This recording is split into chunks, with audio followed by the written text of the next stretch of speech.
से सभी को जय मसीह की। जितने भी लोग कलीसिया में हैं और जूम के द्वारा जुड़े हैं, सबको प्रभु आशीषित करने पाए।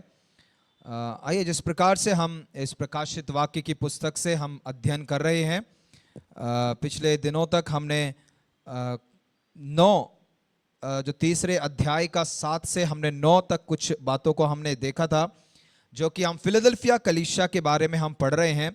मगर जो 9वां वचन है, उससे हम फिर से कुछ बातों को हम वहां पर देखकर फिर हम आगे बढ़ेंगे। तो मैं चाहता हूं कि कोई भी एक जन फिर से 8 आयत से लेकर 13वें आयत तक कोई हमें पढ़ने में सहायता कर रहे। प्रकाशित वाक्य तीसरा अध्याय उसका 8 से लेके 13 तक कोई पढ़ने में हमारी अगुवाई करे। मैं तेरे कामों को जानता हूँ। देख, मैंने तेरे सामने एक द्वार खोल रखा है, उसे कोई बंद नहीं कर सकता। तेरी सामर्थ थोड़ी सी तो है, फिर भी तूने मेरे वचन का पालन किया है और मेरे नाम का इनकार नहीं किया। देख, मैं शैतान के उन सभा वालों को तेरे वश में कर दूंगा जो यहूदी बन बैठे हैं पर है नहीं, वरन झूठ बोलते हैं। देख, मैं ऐसा करूंगा कि वे आकर तेरे पैरों पर गिरेंगे और ये जान लेंगे कि मैंने तुझको प्रेम रखा है। तूने मेरे धीरज के वचन को थामा है, इसलिए मैं भी तुझे परीक्षाओं के उस समय बचा रखूंगा जो पृथ्वी पर रहने वालों के परखने के लिए सारे संसार पर आने वाला है। मैं शीघ्र ही आने वाला हूँ।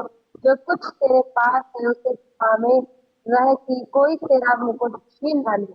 जो जय पाए उसे मैं अपने परमेश्वर के मंदिर में एक खंभा बनाऊंगा और वह फिर कभी बाहर न निकलेगा। और मैं अपने परमेश्वर का नाम और अपने परमेश्वर की नगर अर्थात नए यरूशलेम का नाम जो मेरे परमेश्वर के पास से स्वर्ग पर से करने वाला है, और अपना नया नाम उस पर लिखूंगा। इसके कान हो और सुन ले कि आत्मा कलीसियाओं से क्या कहता है। ओके, जिस प्रकार से हम जब 8वां उसका आयत जब हम पढ़ते हैं, कहता है कि मैं तेरे कामों को जानता हूं। देख, मैंने तेरे सामने एक द्वार खोल रखा है जिसे कोई बंद नहीं कर सकता।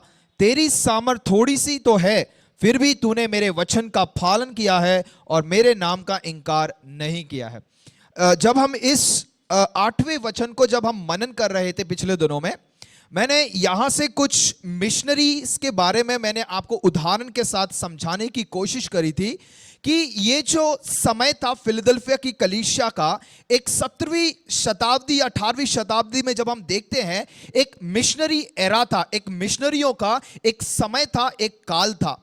और वहां पर हमने देखा था, चाहे वो विलियम कैरी हो, हडसन टेलर हो, ऐसे कई प्रभु के दासों को परमेश्वर ने अपने दर्शनों के द्वारा भेजा है और कई देशों में जाकर उन्होंने सुसमाचार का प्रचार किया है।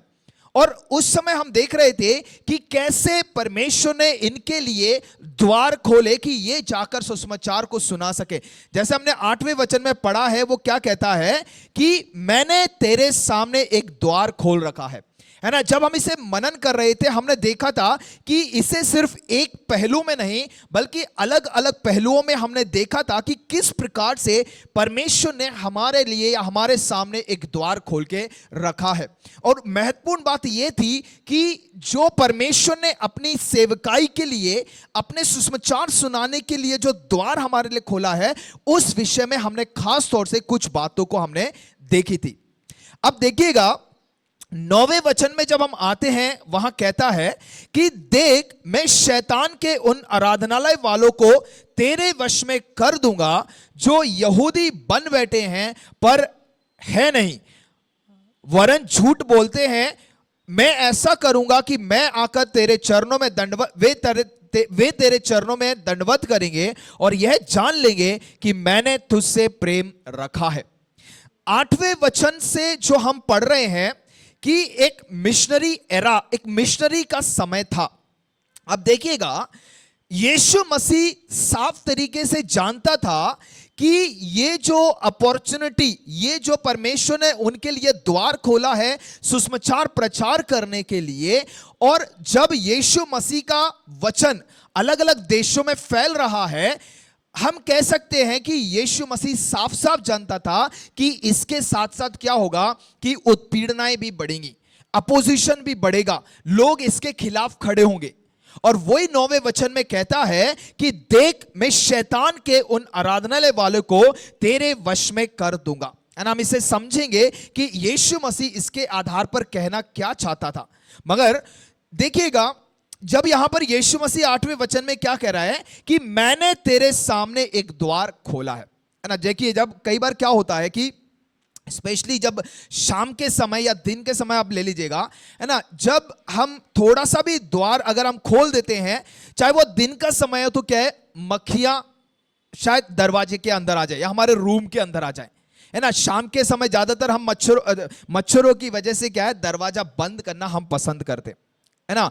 स्पेशली एक ऐसे समय में जब, है ना, मच्छरों का एक समय रहता है। तो क्या है कि कहना मैं क्या चाहता हूं कि ये जो द्वार यीशु मसीह ने खोला था उनके सुसमाचार प्रचार के लिए, तो कुछ यहूदी थे जो मक्खियों के समान क्या है, थोड़ा सा खुला द्वार देखकर वो अंदर आ गए, है ना। कह सकते हैं कि ये जो मक्खियां हैं दुश्मनों के जैसे वो अंदर आ गए, है ना। और जहां के भी, है ना, मक्खियां जहां कहीं भी बैठती है ना, वो अपने जर्म्स, अपने जो कीटाणु हैं वो उन चीजों पे छोड़ देती है, चाहे वो खाना हो, किसी भी चीज पे क्यों ना हो, वो उन पे अपने कीटाणु जर्म्स को छोड़ देती है।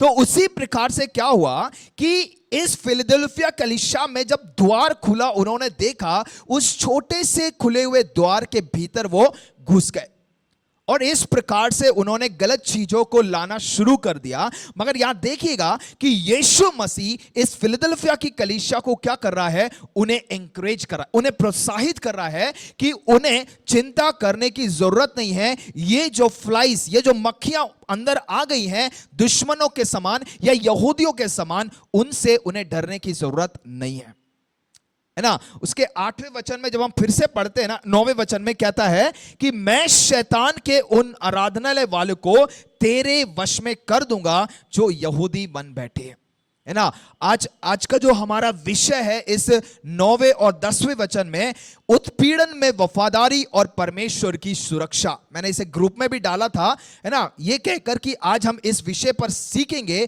कि उत्पीड़न में वफादारी और परमेश्वर की सुरक्षा हम कैसे हमारे जीवन में हम देख सकते हैं, है ना। अब हम आते हैं वापस यहां पर, ये जो 9वें वचन से जब हम 10, 11, 12 और 13 इन 4-5 इन वचनों को जब हम पढ़ते हैं, यहां पर कुछ वायदे परमेश्वर करता है ना। अलग अलग 2 तरीकों से हम देख सकते हैं इनमें, जो परमेश्वर एक तरफ से इनाम का वायदा कर रहा है, एक रिवार्ड का वायदा कर रहा है, और दूसरी तरफ परमेश्वर कुछ ऐसे वायदों को करता है जो अपने लोगों के लिए उसने रखे गए। पहला अगर देखा जाए, कहता है कि मैं तुम्हारे शत्रुओं को अपमानित करूंगा। यह पहला हम देखते हैं जो 9वें वचन में परमेश्वर वहां पर कहता है कि मैं तुम्हारे शत्रुओं को क्या करूंगा, अपमानित करूंगा। फिर अगला जो वायदा है हम देख सकते हैं कि मैं तुम्हें अधिकतम कष्ट से बचाऊंगा, जो कि अगला वचन है। उसके 10वें वचन में हम देखते हैं जहां पर इसका अर्थ है कि मैं तुम्हें अधिकतम कष्ट से या परेशानियों से क्या करूंगा, बचाऊंगा। फिर आगे तीसरा हम देखते हैं कि मैं तुम्हें मजबूत और सुरक्षित बनाऊंगा, और अंत में कहता है कि मैं तुम्हें एक नई पहचान दूंगा। अब इन्हीं बातों को मैं एक अलग पहलू से आपके सामने उन्हें बताना चाहता हूं कि जब हम उसका 10वां वचन जो हमने पढ़ा है 9 और 10, कहता है कि दुनिया के महान क्लेश से बाहर निकाला जाएगा। मतलब जो दुनिया के ऊपर सबसे महाक्लेश जो आने वाला है उसमें से वो उन्हें निकालेगा। किसे, अभी हम यहां पर देखेंगे। अगला कहता है एक मुकुट दिया जाएगा, है ना, जो हम उसका 11वां वचन पढ़ते हैं कि मैं शीघ्र ही आने वाला हूं, जो कुछ तेरे पास है उसे थामे रहे कि कोई तेरा मुकुट छीन ना ले, है ना। जैसे जिस प्रकार से गीत भी मैंने गाया है, वो गीत भी इसी विषय से संबंधित था, इसलिए उस गीत को यहां पर गाया गया है। तीसरा जो वायदा है कि स्थापित, कि वादा किया गया एक स्थायित्व, मतलब एक स्टेबिलिटी, जो स्थायित्व परमेश्वर के मंदिर में एक स्तंभ की तरह उसे बनाया जाएगा। फिर जब हम उसी के 12वें वचन के दूसरे भाग को पढ़ते हैं, वहां पर कहता है कि वादा किया गया एक स्थायित्व हमेशा के लिए सुरक्षित रहेगा। मतलब एक परमानेंस का जो वायदा परमेश्वर करता, हमेशा बना रहने वाला उसके लिए। और पांचवा जो वायदा है वो क्या कहता है कि लिखित रूप में 3 नाम दिए जाएंगे। अब वो 3 नाम क्या है, जब हम उसके 12 और 13 जब हम पढ़ते, कहता है कि मैं परमेश्वर का नाम उसे दिया जाएगा, परमेश्वर के शहर का नाम दिया जाएगा, और तीसरा है मेरा नया नाम, है ना। जो 3 जो नाम वहां पर दिए गए हैं, ये कह सकते हैं कि इंस्क्रिप्शन के तौर पे, है ना, शिलालेख के तौर पे उनको दिए जाएंगे। तो ये है कुछ वायदों के तौर पे परमेश्वर ने यहां पर 9वें वचन से लेके 13वें वचन तक कुछ वायदों को प्रभु हमारे लिए करता है। अब हम वापस आएंगे 9वें वचन में। जिस तरीके से मैं यहां पर आपको बता रहा था, और मैंने आपको एक मक्खी का उदाहरण दिया कि किस प्रकार से इस मक्खियों के समान जो कुछ दुश्मन है कलीसिया के अंदर घुस बैठे। अब ये जो यहूदियों को यहां पर बताया गया, क्या कहता है 9वें वचन में, मैं शैतान के उन आराधनालय वालों को तेरे वश में कर दूंगा जो यहूदी बन बैठे हैं पर है नहीं, है ना। तो यहां पर जो कुछ यहूदियों के विषय में जब यहां पर बात कर रहा है, ये सारे यहूदियों के विषय में बात नहीं कर रहा है। यहां पर हम जब यीशु मसीह यहां पर यहूदियों के बारे में बात कर रहा है, 2 प्रकार के यहूदी हम कह सकते हैं। पहला है जो वास्तविक तौर पे यहूदी है, ट्रू ज्यूश, और दूसरे हैं डिसीविंग ज्यूश, मतलब जो धोखा देने वाले यहूदी। तो 2 प्रकार के यहूदियों को हम यहां दे सकते हैं। तो जो पहले जो वास्तविक या सच्चे जो यहूदी हैं, हम कह सकते हैं कि वो कंप्लीटेड यहूदी हैं, है ना। पूर्ण रूप से या संपूर्ण मन से उन्होंने यीशु मसीह को अपने जीवन में क्या किया है, ग्रहण किया है। उन्हें हम कह सकते हैं संपूर्ण या कंप्लीटेड ज्यूज। और इन यहूदियों के बारे में अगर कहा जाए, ये अब्राहम की संतान है ना। इन्होंने विश्वास किया है और अब्राहम की संतान कहलाए हैं। मगर ये जो डिसीविंग, जो धोखा देने वाले यहूदी हैं, हम कह सकते हैं कि ये रिजेक्टेड एंड परसिक्यूटेड, जो मसीह पर विश्वास करने वाले जो लोग हैं, उन्हें सताने वाले और उन्हें तिरस्कार करने वाले यहूदी, इनके बारे में अगर कहा जाए तो हम कह सकते हैं कि ये अब्राहम के, जो अपने आप को अब्राहम के वंशज कहते हैं, मगर वास्तविक तौर से अब्राहम के संतान नहीं है, है ना। और ये कहते हैं ना, अपने आप को बड़ा धार्मिक गुरु अपने आप को समझते थे उस समय के, वो सच्चे धार्मिक गुरु नहीं है, है ना। क्योंकि इनके बारे में अगर कहा जाए, ये आज भी उस आने वाले मसीह को ग्रहण नहीं करते, है ना। इनका आज भी मानना है कि मसीहा आएगा और इनके राज्य को फिर से स्थापित करेगा। तो ये हैं वो झूठे जो डिसीविंग यहूदी, है ना। इनके बारे में हम 1-2 जगह पढ़ सकते हैं। पढ़िएगा यूहन्ना 8वां अध्याय, उसका 39 से 41 तक। जॉन चैप्टर 8 वर्सेस 39 to 41 हम पढ़ेंगे। पढ़ दीजिएगा कोई भी। यूहन्ना 8वां अध्याय, उसका 39 से 41। उन्होंने उसको उत्तर दिया, हमारा पिता तो अब्राहम है। किसी ने उनसे कहा, यदि तुम अब्राहम की संतान होते तो अब्राहम के समान काम करते, परंतु अब तुम मुझ जैसे मनुष्य को मार डालना चाहते हो, जिससे तुम्हें वह सत्य वचन बताया जो परमेश्वर से सुना। ऐसा तो अब्राहम ने नहीं किया था। तुम अपने पिता के समान काम करते हो। उन्होंने उससे कहा, हम व्यभिचार से नहीं जन्मे, हमारा एक पिता है अर्थात परमेश्वर। ओके, या देखिएगा जहां पर यीशु मसीह, इसके जब 31 और 32 को जब हम पढ़ते हैं, यीशु मसीह इन यहूदियों को कहता है कि सत्य को जानोगे और सत्य तुम्हें क्या करेगा, स्वतंत्र करेगा, है ना। तो उसी के आधार पर अब देखिएगा, इन यहूदियों से यीशु मसीह बात कर रहा है। अब उन्होंने क्या उत्तर में दिया, वो 39 वर्स 39 में हमने पढ़ा है। उन्होंने उसको उत्तर दिया, हमारा पिता तो अब्राहम है। अब यीशु उनसे क्या कहता है, यदि तुम अब्राहम के संतान होते तो अब्राहम के समान काम करते, परंतु अब तुम मुझ जैसे मनुष्य को मार डालना चाहते हो, जिसने तुम्हें वह सत्य वचन बताया जो परमेश्वर से सुना, यह तो अब्राहम से नहीं किया गया था। तो देखिएगा कि एक तरफ सत्य है और एक तरफ झूठ है। ये जो यहूदी थे इस सत्य को ग्रहण करने के लिए तैयार नहीं थे, है ना। वही यीशु मसीह यहां पर कहता है ना, अब तुम मुझ जैसे मनुष्य को मार डालना चाहते हो। मतलब जो यीशु मसीह सत्य बनकर आया था, जो सच्चा मसीह बनकर, उस सत्य को ये मार डालना चाहते थे। क्यों? क्योंकि ये जो मसीहा था, ये जो सत्य था, इनके इच्छाओं के मुताबिक नहीं था, इनके एक्सपेक्टेशन के आधार पर नहीं था, और इनके आधार पर चीजों को करने वाला ये मसीहा नहीं था। और इस मसीह ने इन्हें क्या कहा? झूठ का पिता इन्हें कहता है। वही हमने प्रकाशित वाक्य में भी पढ़ा है, 9वें वचन में क्या कहता है? पर है नहीं वरन झूठ बोलते हैं, मैं ऐसा करूंगा कि उसका दूसरा भाग क्या कहता है? वरन झूठ बोलते हैं। ये तो जब यहां पर कह रहे हैं कि हम क्या है? अब्राहम की संतान है। मगर यीशु मसीह ने क्या कहना चाहता है कि तुम अपने आप को अब्राहम की संतान कहते तो हो, मगर सत्य को ग्रहण नहीं करते हो, तो वो झूठे यहूदियों के तौर पे। इसलिए मैंने यहां पर दो यहूदियों के बारे में बताया है। एक ऐसा समूह है यहूदियों का जो सत्य को मानते हैं और जो सत्य ट्रू यहूदी हैं, मगर दूसरी तरफ क्या है? डिसीविंग, है ना, धोखा देने वाले, जो अपने आप को यहूदी कहते तो हैं मगर वास्तविक तौर पे यहूदी नहीं है। क्यों? सबसे पहला कारण हमने यहां पर देखा है कि उनके काम अब्राहम के जैसे नहीं है। साफ साफ वहां लिखा गया है, यदि तुम अब्राहम के संतान होते तो अब्राहम के समान काम करते, परंतु अब तुम मुझ जैसे मनुष्य को मार डालना चाहते हो, जिसने तुम्हें वह सत्य वचन बताया जो परमेश्वर से सुना वह, यह तो अब्राहम से नहीं किया गया था। फिर उसका 41 वर्स क्या कहता है?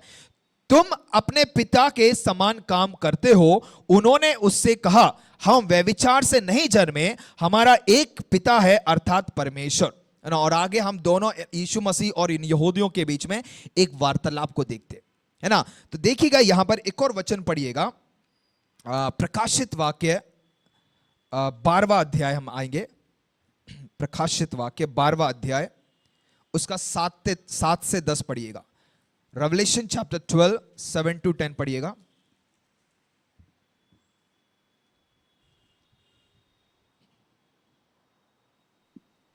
फिर स्वर्ग में लड़ाई हुई।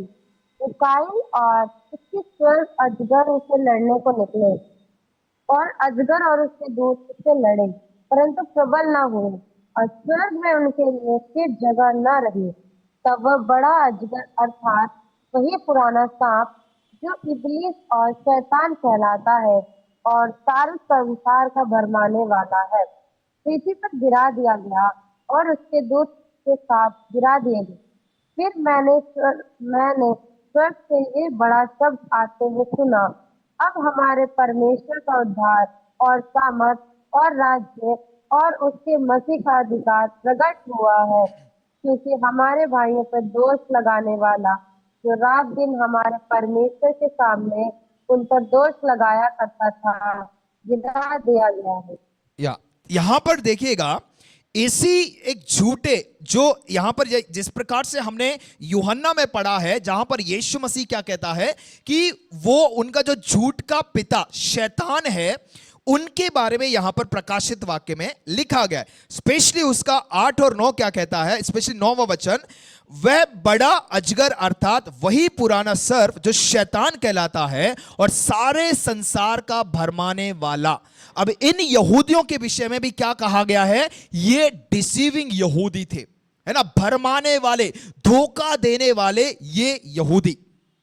और अब देखिएगा, इन विश्वासघातियों के पास यीशु मसीह आकर इस प्रकार से इनके बारे में गवाही दे रहा है ना। और जो शब्द यीशु मसीह इनके लिए कह रहा है ना, वो चापलूसी करने वाले शब्द नहीं है ना, तोड़ मड़ोड़ कर बताने वाले शब्द नहीं। अरे उनको बुरा लग जाएगा, उन्हें कैसा लगेगा अगर मैं उनके बारे में उनके मुंह पे कह दूं, ये नहीं। यीशु मसीह ने उन्हें साफ साफ जो वचन उनके लिए था, यीशु मसीह कहता है ना, और उन्हें साफ साफ क्या कहता है? शैतान का आराधनालय कहता है ना। और ये कोई कठोर, कोई मामूली शब्द नहीं है ना, कठोरता से कहे जाने वाले ऐसे वचन, जो अपने आप को अब्राहम की संतान कहते हैं, अपने आप को विश्वास के पिता का संतान कहते हैं, मगर उनके कार्य उसके जैसे नहीं है। ऐसे लोगों को यीशु मसीह क्या कहता है कि ये क्या है, ढोंगी है, और अपने आप को जो यहूदी कहते मगर है नहीं, और कहते हैं शैतान का आराधनालय उनको कहा गया है। एक ऐसे शब्दों का प्रयोग यीशु मसीह यहूदियों को कर रहा है ना। जैसे मैंने कहा ना कि है ना, यीशु मसीह ने कोई तोड़ मरोड़ के उनके लिए ये शब्द नहीं गए, या ना जैसे कई बार हम कहते ना, अरे उसको अगर मैं कह दूंगा तो बुरा लग जाएगा, है ना। अगर उनके जीवन में कुछ गलत कर रहे हैं और अगर उनके मुंह पे कहना है तो वो सही बात है ना। जैसे हम तिमुथियुस की पत्री में भी हम जब पढ़ते हैं, वहां पर भी पौलुस तिमुथियुस को कहता है ना, कि जो शब्द है ना, जो होठों पे अगर शक्कर लगा दी जाए ना, ऐसे वचनों को सुनना बोलना लोग पसंद करते हैं। शुगर कोटेड वचन, मतलब होठों पे चीनी लगाकर, मतलब उनको मीठा मीठा चाहिए। उसी प्रकार से ये यहूदी थे। तो इनके बारे में देखिएगा किस प्रकार से यीशु मसीह इन गवाहियों को दे रहा है ना। एक और वचन पढ़ लेगा, यूहन्ना 15:23 पढ़िएगा। यूहन्ना 15:23।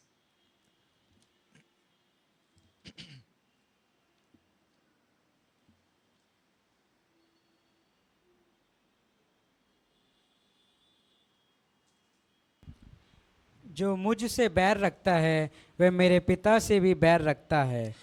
यहां कहता है यीशु मसीह 15:23 जो पढ़ा है 15:23, जो मुझसे बैर रखता है वह मेरे पिता से भी क्या करता है, बैर रखता है। मतलब यीशु मसीह इन जो अपने आप को जो यहूदी कह रहे हैं उन्हें लायर मतलब झूठा ठहरा रहा है ना। तो यीशु मसीह को तिरस्कार मतलब क्या है, कहता है कि जो मुझसे बैर रखता है वह मेरे पिता, मतलब यीशु मसीह को जो भेजने वाला है उस भेजने वाले पिता को भी वो क्या कर रहे हैं, उससे बैर कर रहे हैं, उसका इनकार कर रहे हैं, है ना। मगर यीशु मसीह उसके जब हम 9वें वचन में जब हम पढ़ते हैं, वापस हम प्रकाशित वाक्य में हम आएंगे, 3:9 में जब हम आगे पढ़ते हैं, अब तक हमने देखा है कि शैतान के उन आराधनालय वालों को मेरे वश में, तेरे वश में कर दूंगा, है ना। यहां पर देखा, और जो यहूदी बन बैठे हैं पर वो है नहीं। मगर आगे देखिए क्या कहता है,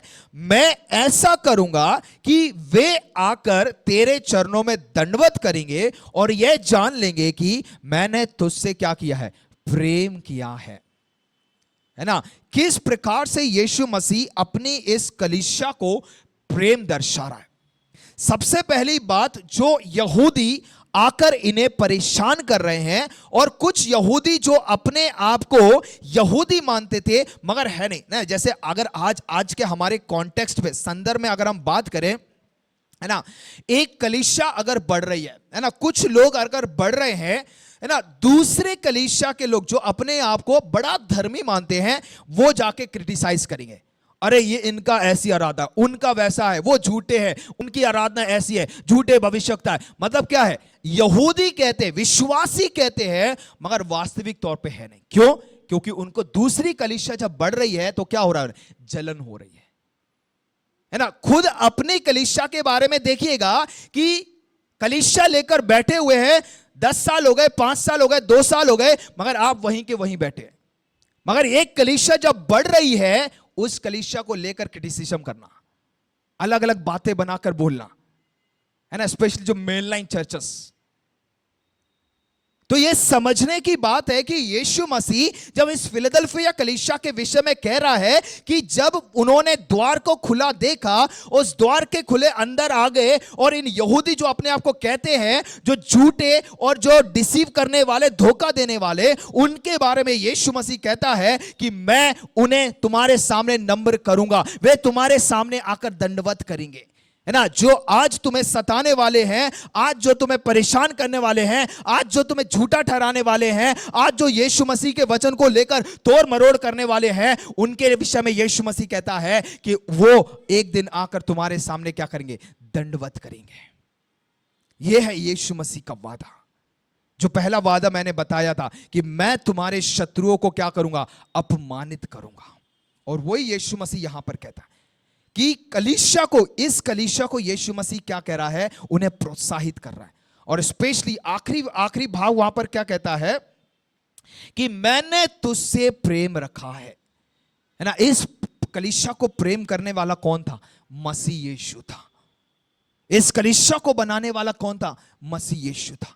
इस कलीसिया को सामर्थ्य देने वाला कौन था? मसीह यीशु था। वही हमने 8वें वचन में पढ़ा, क्या कहता है कि तेरी सामर्थ थोड़ी सी तो है, फिर भी तूने मेरे वचन का पालन किया है। और इसी के साथ साथ यीशु मसीह 10वें वचन में उनके लिए कहता है कि तूने मेरे धीरज के वचन को थामा है, इसलिए मैं भी तुझे परीक्षा के उस समय बचा रखूंगा, है ना। यह है यीशु मसीह का वादा, जिससे वो प्रेम करता है, जिस कलीसिया से वो प्रेम करता है ना, जो उसके वचन को थामे रहते हैं, है ना। इस सताव के बीच में, कष्टों के बीच में, मुश्किलों के बीच में, एक ऐसे समय में जब कलीसिया के अंदर घुसकर लोग उन्हें झूठा ठहरा रहे हैं, उनके लिए रुकावट बन रहे हैं, उनके लिए बाधा बन रहे हैं, ऐसे लोगों को यीशु मसीह उनके सामने क्या करेगा?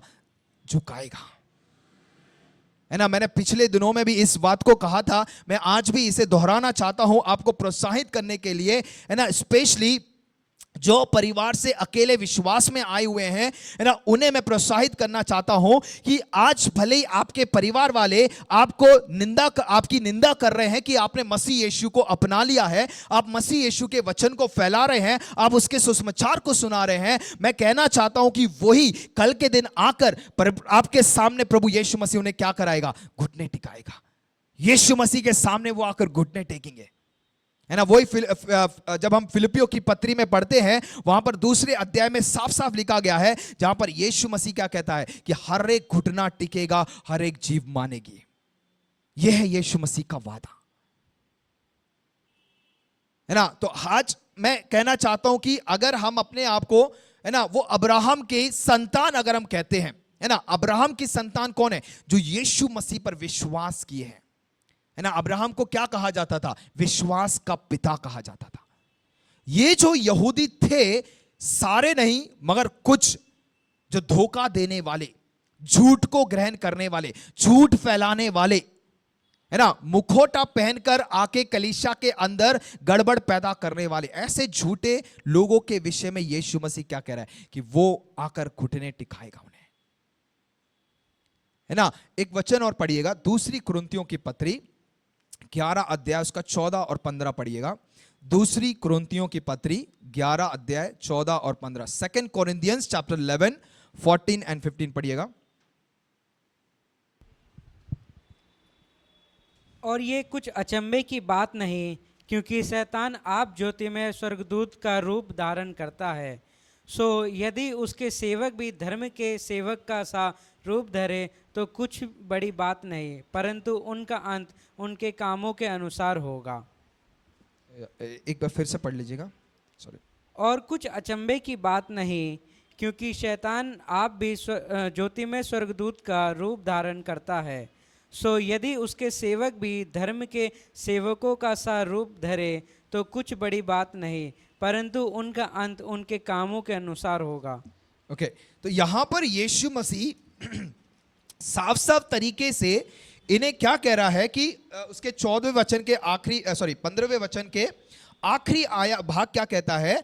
परंतु उनका अंत उनके कामों के अनुसार होगा, है ना। आप हर कलीसिया के विषय में देख लीजिएगा, यीशु मसीह क्या कहता है कि मैं तेरे कामों को जानता हूं। इवन फिलदेल्फिया की कलीसिया को भी कहा था कि मैं तेरे कामों को जानता हूं। अब इसके विषय में यीशु मसीह क्या कह रहा है कि उनका अंत उनके कामों के अनुसार होगा।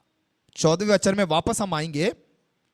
यह कुछ अचंभे की बात नहीं, क्योंकि शैतान आप भी ज्योतिर्मय स्वर्गदूत का रूप धारण करता है ना। कभी पास्टर्स लोगों का, कभी एक ज्योतिर्मय स्वर्गदूत का रूप धारण करके क्या है, कलीसिया में घुस जाता है। अब उसके 15वें वचन में क्या कह रहा है? इसलिए यदि उसके सेवक भी धार्मिकता के सेवकों के जैसा रूप धारण करें तो कुछ बड़ी बात नहीं, है ना। ये ऐसे मसीह लोगों के विषय में कहा जा रहा है जो ऐसा रूप धारण कर कर अपने आप को मसीह कहते हैं, अपने आप को यहूदी कहते हैं, मगर उनके काम विश्वासियों के जैसे नहीं है। धोखा देना, है ना, एक इस प्रकार के कार्यों को उनके जीवन में दिखाना। और वो यीशु मसीह उन्हें साफ तरीके से कहता है कि उनका अंत उनके कामों के अनुसार होगा। और यीशु मसीह अपनी इस कलीसिया को क्या कहता है ना, उन्हें न्याय दिलाएगा, है ना, क्योंकि हमारा परमेश्वर क्या है, एक न्यायकारी परमेश्वर है, न्याय करने वाला परमेश्वर है। आज भले ही वो इस प्रकार की अवस्था से होकर जा रहे हैं, मगर यीशु मसीह उनसे क्या कहता है कि मैं उन्हें न्याय दिलाऊंगा। और ये जो आज यीशु मसीह को झूठा ठहराने वाले लोग हैं, उसके चेलों को झूठा ठहराने वाले लोग हैं, वही आकर एक दिन कहेंगे कि यीशु मसीह सत्य था, उसके चेले सत्य थे, उसके जो उन्होंने जो उनके ऊपर विश्वास करने वाले जो लोग थे वो सत्य थे, है ना। आज जो मसीहत के खिलाफ खड़े होने वाले जो लोग हैं, एक दिन हर एक घुटना टेकेगा, हर एक जीभ मानेगी। हालेलुया। एक वचन और पढ़कर फिर हम आगे बढ़ेंगे। फिलिपियों की पत्री 2 अध्याय 9 से 11 हम पढ़ेंगे। फिलिपियंस चैप्टर 2 वर्सेस 9 to 11 हम पढ़ेंगे।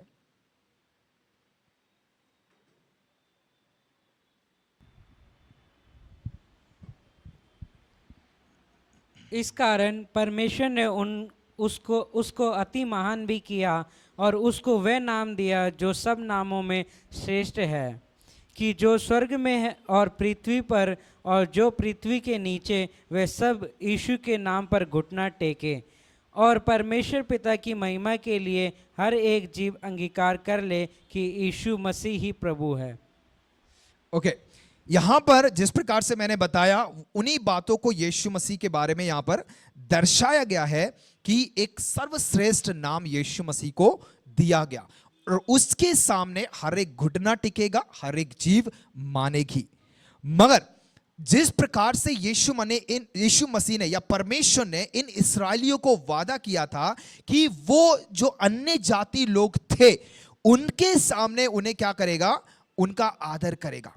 और यही जो यूनानी लोग हैं, अन्य जाति लोग हैं, एक दिन क्या करेंगे, सच्चे परमेश्वर को जानेंगे, है ना। तो आज जो यहूदी लोग अपने आप को जो यहूदी मानते हैं, आज ये यहूदी क्या बन गए, ये अन्य जाति बन गए, ये यूनानी बन गए। मगर जो यूनानी लोग थे, अन्य जाति, वो क्या हो गए, वो प्रभु के लोग बन गए, है ना। तो परमेश्वर कहता है कि वो उनका न्याय करेगा, परमेश्वर उन्हें खड़ा करेगा, उन्हें स्टैब्लिश करेगा, है ना। और इन मसीह लोगों को प्रभु क्या करेगा, एक सम्मान प्रदान करेगा, उनके शत्रुओं को अपमानित करेगा और वो एक दिन घुटने टेकेंगे। ये है हमारे परमेश्वर का वादा। आगे बढ़ते हैं, उसका 10वां वचन फिर से पढ़ लीजिएगा कोई। प्रकाशित वाक्य 3 का 10 पढ़ लीजिएगा।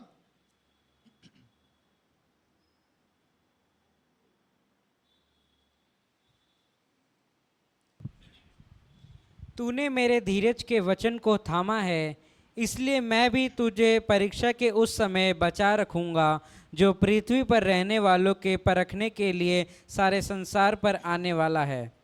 ओके, अब हम यहां पर देखते हैं 8वें वचन में हमने देखा कि जब प्रभु का वचन बढ़ रहा है, प्रचार हो रहा है, उसके वचन का प्रचार हो रहा है, मगर उसके साथ साथ क्या हुआ, रुकावटें आई उनके जीवन में, कैसे सताव आया, उनके अपोजिशन में लोग उनके खिलाफ खड़े हुए। मगर 10वें वचन में देखिएगा, यीशु मसीह उनके धीरज को, है ना, उनके धीरज के लिए क्या कर रहा है, उनके धीरज के लिए परमेश्वर एक क्या कहता है ना, शाबाशी दे रहा है। क्या कहता है, तूने मेरे धीरज के वचन को थामा है, इसलिए मैं भी तुझे परीक्षा के उस समय बचा रखूंगा, है ना। जो 8वां, 9वां और ये 10वां वचन, तीनों को आप मिलाकर देखिएगा। एक समय वचन का प्रचार हो रहा था, प्रभु के लोग अलग अलग देशों में जाके उसके वचन को पहुंचा रहे थे। मगर एक समय आया कि जब उन्हीं के बीच में से जो यहूदी कहने वाले लोग, झूठे लोग खड़े हो गए, उठ खड़े हुए, और परमेश्वर उनके विषय में कहता है उन्हें क्या करेगा, नीचा करेगा। और प्रभु के लोग जो वास्तविक तौर पे सच में यहूदी हैं, जो यीशु मसीह पर विश्वास करते हैं, उसके सत्य को माने हैं, उनके सामने ऐसे लोगों को दंडवत करवाएगा। और आगे क्या कह रहा है, अब देखिएगा कि एक ऐसे परिस्थिति के बीच में इन लोगों ने क्या किया है, तूने मेरे धीरज के वचन को थामा है ना। तो जो अगला वादा यीशु मसीह उनके लिए क्या कहता है, मैं तुम्हें अधिकतम कष्ट से बचाऊंगा, क्यों? क्योंकि तूने मेरे धीरज के वचन को थामा है ना। एक दुनिया के महाक्लेश से परमेश्वर इन्हें बचाने जा रहा था, उसके विषय में कहता। मगर उसके पहले देखिएगा, बचने से पहले क्या है कि मेरे धीरज के वचन को थामा है ना। जो वचन हमें आश्वासन देने वाला, जो वचन हमें खड़ा करने वाला, जो वचन हमें तसल्ली देने वाला, जो वचन हमें स्वतंत्र करने वाला, उस वचन को हर जीवन की परिस्थिति के बीच में थामे रहना, यही सबसे बड़ी हमारी विजय है। यही हमारी सबसे सफलता की एक कुंजी है कि उसके वचन को हमें धीरज से थामना है।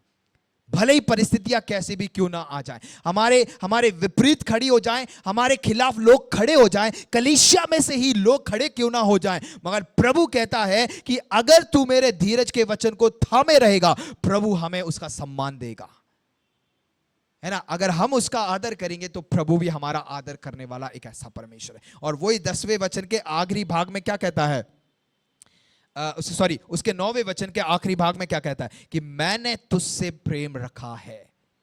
हमसे प्रेम करने वाला हमारा परमेश्वर, और उसका जो प्रेम है एक अनंत काल का प्रेम है। और उसी प्रेम के बदौलत, है ना, कहता है कि तूने मेरे धीरज के वचन को थामा है ना। कष्टों के बीच में, मुसीबतों के बीच में ना, जिस प्रकार से हमने गीत गाया है ना कि मसीह ही जिंदगी आनंद की जिंदगी है ना।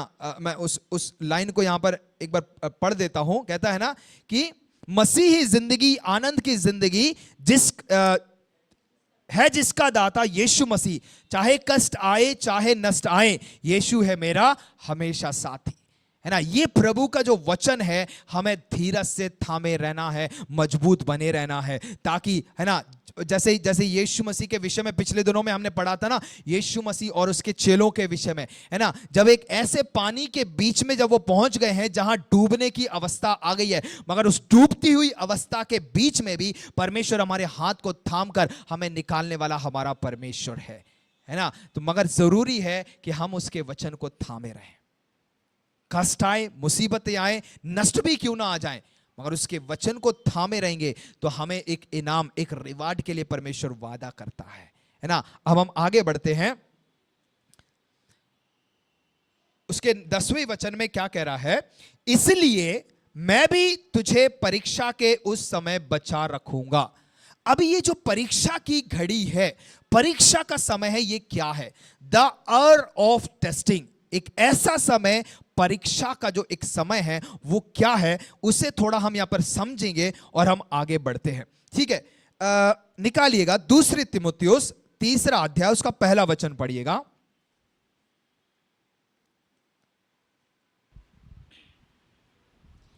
पर ये जान रख कि अंतिम दिनों में कठिन समय आएगा। ओके, उसी के साथ साथ दानियल 12 का 4 भी पढ़ लीजिएगा। या कुछ यहां पर वचन हम पढ़ रहे हैं, मगर जो नोट्स लिख रहे हैं आप लोग लिख भी सकते हैं इन वचनों को, या पढ़िएगा। दानियल 12 अध्याय उसका 4, दानियल चैप्टर 12 वर्स 4 पढ़िएगा। परंतु हे दानियल, तो इस पुस्तक पर मुहर करके इन वचनों को अंत समय तक के लिए बंद रख। बहुत से लोग पूछताछ और ढूंढ ढांड करेंगे और इससे ज्ञान बढ़ भी जाएगा। दानियल 12 का 4 पढ़ा है आपने? जी भैया। ओके, एक बार तीमुथियुस 3 का 1 पढ़ लीजिएगा एक बार और। तीमुथियुस 3 का 1। यह बात सत्य है कि जो अध्यक्ष होना चाहते हैं वह भले काम की इच्छा करता है। यह आवश्यक है कि अध्यक्ष निर्दोष और एक ही पत्नी का पति। ओके ओके, 2 तीमुथियुस 3 अध्याय का पहला वचन जो पढ़ा गया था पहले, वो यह है कि पर यह जान रहा कि अंतिम दिनों के कठिन समय आएंगे, है ना। इसी के साथ साथ एक और पढ़िएगा, मरकुस 13 का 19, मार्क चैप्टर 13 वर्स 19, मार्क 13 का 19 पढ़िएगा।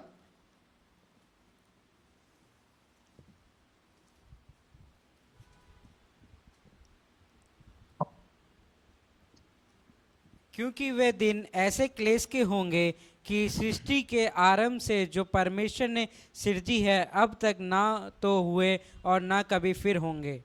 ओके, दानियल 12 का 1 पढ़ लीजिएगा। दानियल 12 का 1।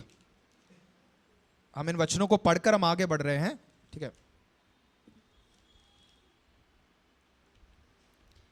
उसी समय मिकाएल नाम बड़ा प्रधान जो तेरे जाति भाइयों का पक्ष करने का खड़ा रहता है वह उठेगा। तब ऐसे संकट का समय होगा जैसा किसी जाति के उत्पन्न होने के समय से लेकर अब तक कभी ना हुआ। ओके, देखिएगा ये जो एक और है, मत्ती 24 का 21 और 22 पढ़ लीजिएगा।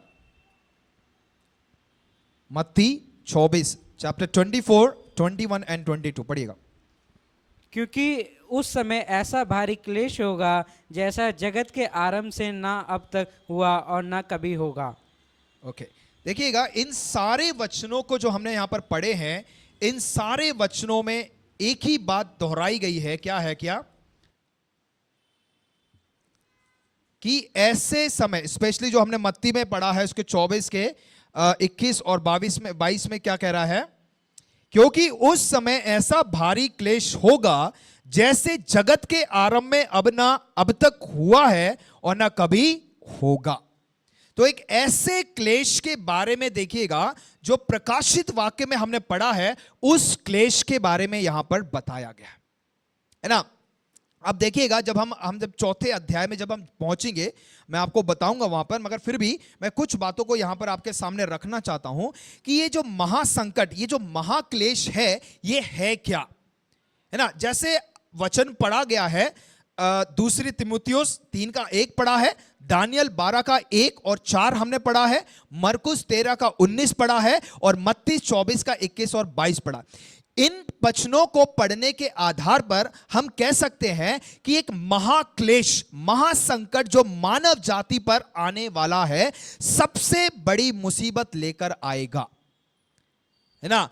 आप चाहे उत्पत्ति 6 अध्याय में चले जाइएगा जहां पर परमेश्वर ने बाढ़ के द्वारा पूरी दुनिया को नाश किया, या आप चले जाइएगा, अगर हमारे संदर्भ में अगर हम बात करें, है ना, पिछले दिनों में कई जगहों में बाढ़ आई, कई लोगों की जिंदगियां बर्बाद हो गई, कई लोग मारे गए, है ना। 2001 में क्या हुआ था, भुज में एक बड़ा भूकंप आया था, हजारों की संख्या में लोग मारे गए थे, है ना। जो 9/11 हम देखते हैं, है ना, अमेरिका में जो 2 बड़े बड़े टावर्स पर अटैक कर दिया गया था, उसमें भी हजारों की संख्या में लोग मारे गए थे। मतलब कह सकते हैं ये हमारे लिए क्लेश है। ये जब हम इसके बारे में सुनते हैं तो हमें बड़ा दुख होता है ना। मगर इससे भी बड़ा क्लेश कहता है कि दुनिया में ना कभी हुआ है और ना कभी होगा। एक ऐसे क्लेश के बारे में यहां पर बताया गया है। अब ये जो कहते हैं कि बाइबल की भविष्यवाणी के मुताबिक यह आखिरी दिनों या अंत के समय के दौरान होगा। अब देखिएगा जब हम प्रकाशित वाक्य 4 अध्याय जब हम पढ़ते हैं, इस समय क्या है, कलीसिया कहां है? स्वर्ग में पहुंच चुकी है ना। मैं उसे फिर से बता देता हूं कि प्रकाशित वाक्य 4 अध्याय में कलीसिया कहां पर है? स्वर्ग में है ना। क्या कहता है 4 अध्याय का पहला ही वचन?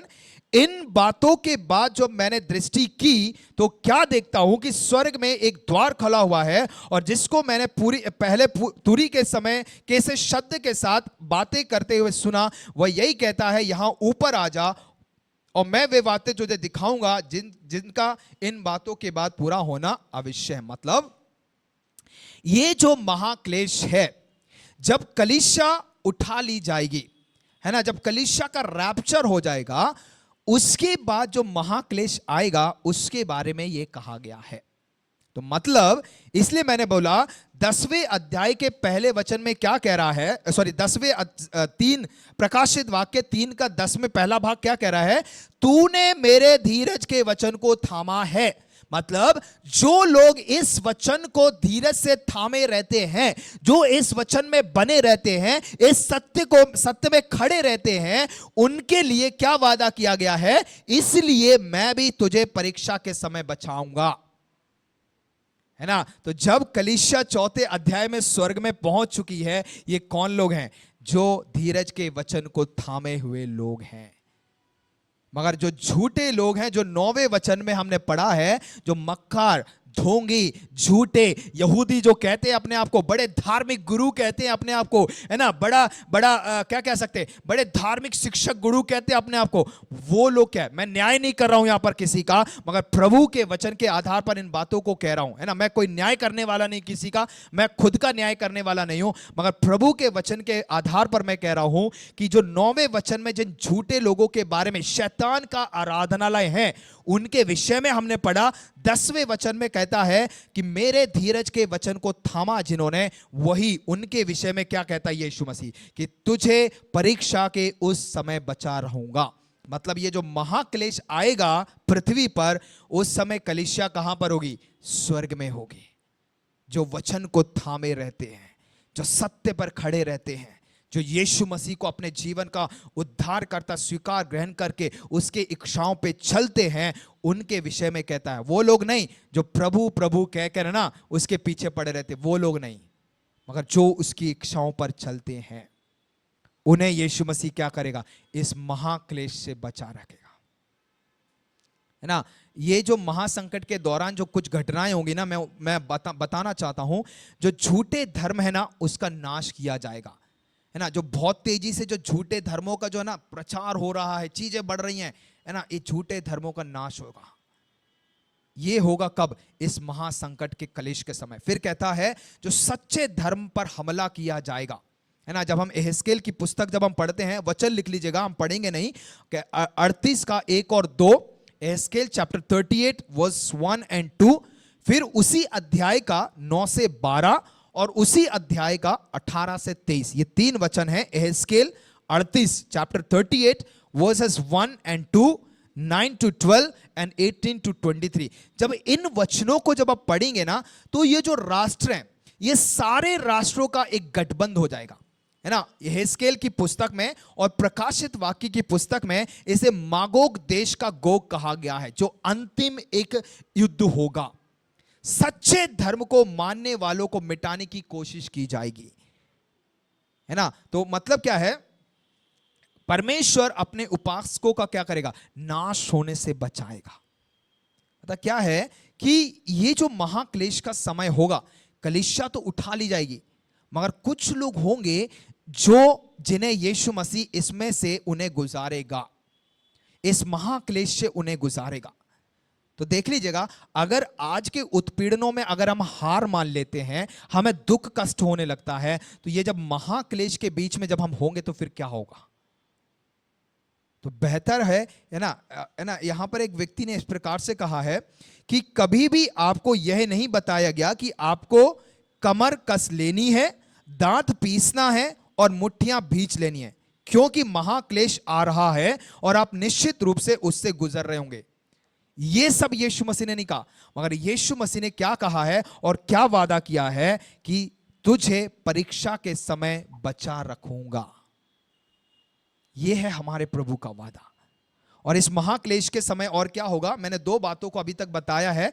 झूठे धर्म का नाश होगा, सच्चे धर्म पर हमला होगा, और तीसरा कहता है धरती के लोगों का न्याय होगा। जब आप मत्ती 25 उसके 31 से 33 पढ़ेंगे, तो वहां पर लिखा गया है कि लोगों का एक दूसरे से अलग करेगा, ठीक जैसे एक चरवाहा भेड़ों को बकरियों से अलग करता है ना। मैंने वो अभी थोड़ी देर पहले बताया था ना कि जो प्रभु प्रभु कहकर पुकारते हैं वो स्वर्ग राज्य के काबिल नहीं होंगे, है ना। वहां पर हम आगे पढ़ते हैं 25 उसके 31 से 33, जो स्पेशली हम जब कुमारियों के बारे में हम पढ़ते हैं ना, उसके अंतिम में क्या है? यीशु मसीह क्या कहता है? यीशु मसीह भेड़ों को अलग करेगा, बकरियों को अलग करेगा। मतलब उसका न्याय इस बात पर आधारित होगा कि हर इंसान यीशु के भाइयों यानी उसके साथ स्वर्ग में राज करने वाले लोगों का कितना साथ देता है, कितना नहीं। तो यीशु के साथ खड़े रहना, उसके वचन को थामे रहना, है ना। और आगे एक और बात होगी कि राज के शासकों का इकट्ठा होना, है ना। जो मसीह पर विश्वास करने वाले लोग हैं ना, उनके खिलाफ सारे लोग खड़े हो जाएंगे। मतलब मसीह के साथ राज करने के लिए चुने गए वफादार जन धरती पर जिंदगी भर जीवन भर क्या है? उसके साथ रहेंगे। वो राज करने का यीशु मसीह ने हमें अधिकार दिया गया है। और आखिर में एक और युद्ध होगा हर मगिदोन करके, जैसे मागोग देश का गोग है ना, उस देश का जो है ना, जब हम जाएंगे वहां पर हम इसके बारे में और विस्तार तौर पर सीखेंगे है ना। इसलिए आप माथा मत मारिएगा अरे ये क्या क्या बोले जा रहा है, जब हम वहां पर जाएंगे हम सीखेंगे। मगर बस मैं आपको, क्योंकि ये महाक्लेश के बारे में यहां पर आया है, इसलिए मैं सिर्फ ऊपर ऊपर से बताकर आपको आगे बढ़ रहा हूं, ठीक है। अब देखिएगा इस महाक्लेश के बाद क्या होगा, मतलब कौन सी घटनाएं होंगी। मुख्य तौर पर दो बातें यहां पर बताई गई हैं। पहले है शैतान और दुष्ट स्वर्गदूतों का कैद किया जाएगा, और आखिर में 1000 साल का राज शुरू हो जाएगा। मतलब जो मसीह के साथ रहेंगे वो क्या है, परमेश्वर का राज जो 1000 साल तक करेगा, जो मसीह लोग उसके साथ रहेंगे उनको क्या किया जाएगा, वो उसके साथ राज करेंगे। ये है प्रभु यीशु मसीह का वादा, है ना। अब हम वापस आएंगे हमारे विषय पर, है ना। जो यहां पर हमने पढ़ा है कि तूने मेरे धीरज के वचन को थामा है, इसलिए मैं भी तुझे क्या करूंगा, परीक्षा के उस समय बचा रहूंगा जो पृथ्वी पर रहने वाले के परखने के लिए सारे संसार पर आने वाला है ना। मतलब जो इस पृथ्वी पर रह जाएंगे, है ना, जो वचन को थामे नहीं रहेंगे, ऐसे लोग जो पृथ्वी पर रह जाएंगे वो ऐसी परीक्षाओं में होकर गुजरेंगे। और यीशु मसीह का वचन क्या कह रहा है कि जो पृथ्वी पर रहने वालों के परखने के लिए सारे संसार पर आने वाला है, उस समय परखा जाएगा। उन्हें कई कई कई प्रकार के कष्टों से, क्लेश से होकर गुजरना पड़ेगा, है ना। वो एक समय होगा जो एंटी क्राइस्ट हम कहते हैं, जो मसीह के खिलाफ खड़ा होने वाला, है ना। मतलब जो अपने आप को मसीह कहलाता है मगर वो मसीह है नहीं बिल्कुल भी, एक एंटी क्राइस्ट के तौर पर ये वो उसका समय होगा, है ना, कि जब जो सत्य है वो सत्य को भी झूठा ठहरा देगा। एक ऐसा समय होगा।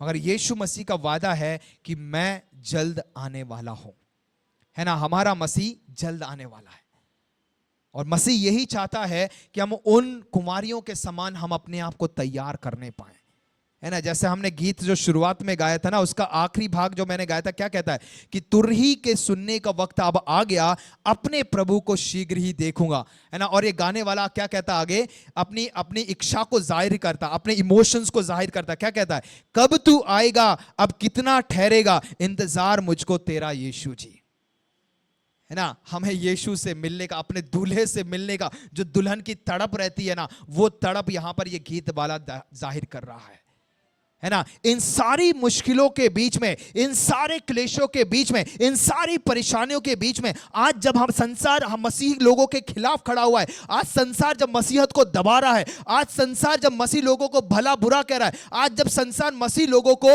उंगली उठाकर कह रहा है कि ये ऐसा है वे वैसा है, मगर इन्हीं लोगों को प्रभु कहता है कि उन्हें हमारे सामने घुटने टिकाएगा, उन्हें हमारे सामने क्या करेगा, अपमानित करेगा, और मसीह उनके सामने हमारा आदर करेगा। और प्रभु का वचन कहता है कि एक ऐसा समय आने वाला है कि हर एक घुटना टिकने वाला है। मगर उससे पहले जो ग्रेट ट्रिब्यूलेशन के बारे में, महाक्लेश के बारे में कहता है, प्रभु कहता है कि तू आज मेरे वचन को थामे रहे, है ना। हमारे सामने मुश्किलें परेशानियां आएंगी, लोग हमें मार भी क्यों ना दे, लोग हमें मार पीट क्यों ना करें, लोग हमारे बारे में भला बुरा क्यों ना करें, मगर प्रभु के वचन को अगर हम थामे रहेंगे, प्रभु हमें इस महाक्लेश से बचाएगा।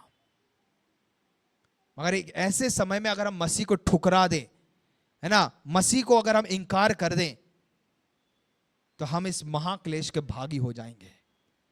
इसलिए मैंने कहा कि आज की जो क्लेश है ना, कुछ भी नहीं है, जो क्लेश आने वाला है। तो उस क्लेश से बचने के लिए अगर हमें बचना है, तो ये जो समय प्रभु ने हमें दिया है ना, इस समय को हम बहुमूल्य समझें।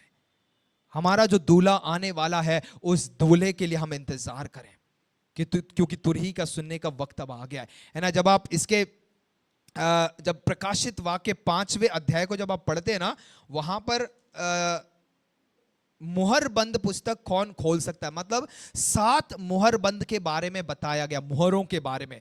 वो जो मुहर है इस समय खोली जाएंगी। जो भी कष्ट आने वाला है, आप पढ़कर देखिएगा, आप पढ़ेंगे आप खुद डरेंगे कि कौन कौन सा क्लेश आने वाला है। तो अगर इसके भागी हम होना नहीं चाहते हैं, तो बेहतर होगा मैं अपने आप को भी कह रहा हूं कि हम उसके वचन को थामे रहें। जो सत्य हमें मिला है उस सत्य को हम ठुकराएं ना, उस सत्य पर हम बने रहें। एक वास्तविक जीवन हम बिताएं। मुखौटा पहनकर मसीह जीवन बिताना बहुत आसान है ना। भेड़ों के समान कपड़े पहनकर अंदर घुसना बहुत आसान है, मगर आज प्रभु का वचन हमें यहां दिला रहा है कि हमें एक वास्तविक जीवन जीना बहुत जरूरी है। एक सच्चा मसीह जीवन जीना जरूरी है। और यहां पर जो कहा गया है ना, उसके 3 अध्याय के 9वें वचन में, क्योंकि तूने मेरे धीरज के वचन को थामा है ना। तो जो मसीह जिंदगी है, प्रभु ने कभी वादा नहीं किया है कि अगर तू मेरे पीछे आ जाएगा तो तुझे है ना अच्छे अच्छे फूलों का गुलदस्ता मिलेगा, अच्छा रेड कारपेट मिलेगा, अच्छा बिस्तर मिलेगा, अच्छा तुझे क्या कह सकते हैं है ना, इनविटेशंस मिलेंगे, चीजें मिलेंगी। वो प्रभु ने वादा नहीं किया है, मगर यीशु मसीह ने कम से कम ये वादा तो किया है कि मैं तेरे साथ हूं जगत के अंत तक। आज वो मसीह हमारे साथ भी है। आज मुझे सुनने वाले प्रिय लोगों, है ना, प्रभु का ये जो वचन हमें याद दिला रहा है कि हम उस कैटेगरी में ना गिने जाएं जो जिन्हें कहता है शैतान के उन आराधनालयों के बारे में, जो ढोंगी हैं, झूठे हैं, जो अब्राहम अपने आप को अब्राहम की संतान कहते तो है मगर वो वास्तविक तौर पे नहीं है, मगर जो वचन को थामे रहते हैं, उसके सत्य पर खड़े रहते हैं। उस 10 कुमारियों के समान, 5 कुमारियों, बुद्धिमान कुमारियों के समान हमारा जीवन होने पाए, जिसने अपने आप को तैयार किया है।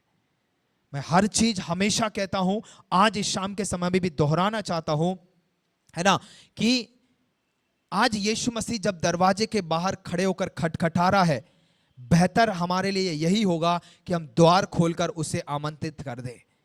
अन्यथा एक समय आएगा जब हम बाहर खड़े होकर खटखटाएंगे, चिल्लाएंगे, मगर हमारे लिए द्वार खोला ना जाएगा, है ना। तुरही सुनने का वक्त अब आ गया है ना। मैंने एक बात आपको पिछले दिनों में बताई थी, जब पतरस के विषय में कहा गया है कि मुर्गे के 3 बार बांग देने से पहले तू मुझे इनकार करेगा। पतरस के बारे में हम पढ़ते हैं कि बांग देने के बाद कम से कम उसे रियलाइज हुआ, उसे एहसास हुआ कि उसने कुछ गलत किया है, यीशु को धोखा दिया है। आज कई बार हम यीशु को धोखा देते हैं, है ना, उसके वचनों को नहीं मानते हैं, है ना, उसके वचनों का इंकार हम करते हैं, उसकी आज्ञाओं का इंकार करते हैं। कई बार हम उसको धोखा देते हैं, इंकार हम करते हैं, मगर तुरही सुनने का जो वक्त अब आ गया ना, उस तुरही के सुनने की आवाज से पहले हम उसके वचनों पर चलने वाले बन जाएं। अन्यथा हाँ, ये जो महाक्लेश पृथ्वी पर आने वाला है ना, हम उसमें हम चले जाएंगे। वो यीशु मसीह यहां पर कह रहा है कि तूने मेरे धीरज के वचन को थामा है, इसलिए मैं भी तुझे परीक्षा के उस समय बचा रखूंगा जो पृथ्वी पर रहने वाले के परखने के लिए सारे संसार पर आने वाला। मगर 11वां वचन क्या कहता है? मैं शीघ्र ही आने वाला हूं, जो कुछ तेरे पास है उसे थामे रहे कि कोई तेरा मुकुट छीन ना ले। तो आज जो हमारे पास है, जो कुछ भी है, हम उसे थामे रहें। और हमारे पास क्या है? सत्य का वचन है, हम उसे थामे रहें। भले ही मार्ग जो है ना वो सकरा हमें लगेगा, मगर उस सकरे मार्ग पर हमें क्या है? एक इनाम हमारे लिए रखा गया है, एक रिवार्ड हमारे लिए रखा गया है, और वो प्रभु हमारे लिए कहता है। आइए हम अपनी आंखों को बंद करेंगे, हम प्रार्थना में हम जाएंगे, अपने जीवन को एक बार हम परख के देखें। बहुत सारी बातें आज हमने यहां पर सुनी हैं। प्रकाशित वाक्य 3 अध्याय उसके 9 और 10वें वचन से।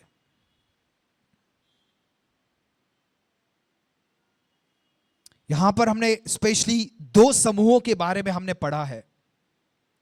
एक ऐसा समूह जो वास्तविक तौर पे यहूदी है, वास्तविक तौर पे उन्होंने उसके यीशु के वचन को थामा है, उसके वचन को माना है, उसके सत्य को ग्रहण किया है, उसके सत्य पर बने हुए हैं, उसकी इच्छा पे चलने वाले हैं। मगर उसके विपरीत एक ऐसा समूह है जो अपने आप को यहूदी तो कहते हैं मगर वो नहीं है। उनके बारे में यीशु मसीह कहता है शैतान का आराधनालय है, वो झूठे हैं।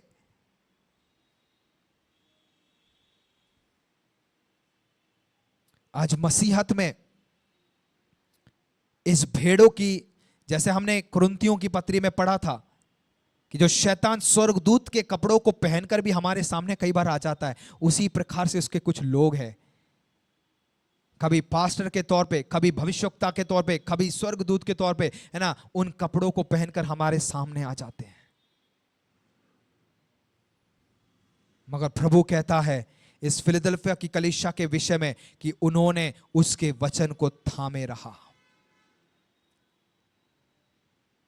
आज हम उसके वचन को थामने वाले होने पाए। आज जो भी प्रभु ने हमें दिया है, आज उसे हम थामे रहें, हम उसे छोड़े ना, क्योंकि तुरही सुनने का वक्त अब आ गया है। हम अपने प्रभु को शीघ्र ही देखेंगे, पलक झपकते ही हम उसके जैसे हो जाएंगे, हम बदल जाएंगे। यह है हमारे यीशु मसीह का वादा। और अगर आज मसीह लोगों के लिए सबसे बड़ी आशा कहा जाए, यही है कि हमारा यीशु जल्द आने वाला है। हालेलुया। इस दुनिया में हमारे लिए कष्ट है, दुख है, मुसीबत है, परेशानियां हैं, सताव है, कष्ट है, क्लेश है, मगर इन सब के बीच में अगर हम उसके वचन को थामे रहेंगे तो उसका वादा है कि वो आने वाले क्लेश से हमें बचाएगा। हालेलुया। शबारखा दी रबा हुडरा बाबा। धन्यवाद यीशु। हालेलुया। धन्यवाद यीशु, धन्यवाद हो प्रभु। तुरही के सुनने का वक्त अब आ गया, अपने प्रभु को शीघ्र ही देखेंगे। तुरही के सुनने का वक्त अब आ गया, अपने प्रभु को शीघ्र ही देखेंगे। कब तू आएगा, कितनी देर करेगा, कब तू आएगा, कितनी देर करेगा, इंतजार मुझे को है तेरा यीशु जी। मसीह जिंदगी आनंद की जिंदगी है, जिसका दाता यीशु मसीह। मसीह जिंदगी आनंद की जिंदगी है, जिसका दाता यीशु मसीह। मैं निवेदन करूंगा पापा से कि हमें प्रार्थना में अगुवाई करेंगे।